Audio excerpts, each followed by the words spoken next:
இந்த கிளைமேக்ஸ் காட்சி ஞாபகம் இருக்கா? கைவீசம்மா கைவீசு, அந்த காட்சி ஞாபகம் இருக்கா?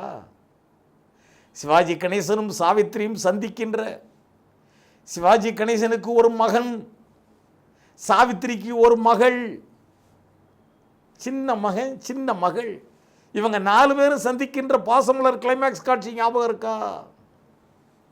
இந்த காட்சியில் நடிப்பதற்கு முன்னால்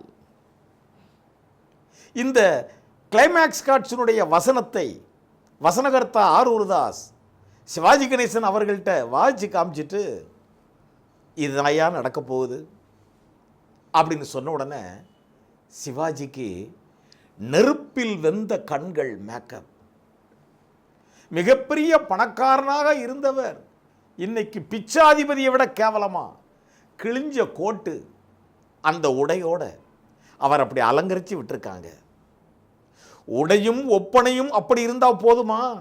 தன் உள்ளத்தையும் அவர் அப்படியே பரிமாறிக்கொண்டதால் அந்த உடை, ஒப்பனை, இவரது உள்ளம், சிவாஜி கணேசனுடைய முகம் பார்ப்பவங்களுக்கெல்லாம் பரிதாபம் வாரது மாதிரி அப்படியே இருக்கு.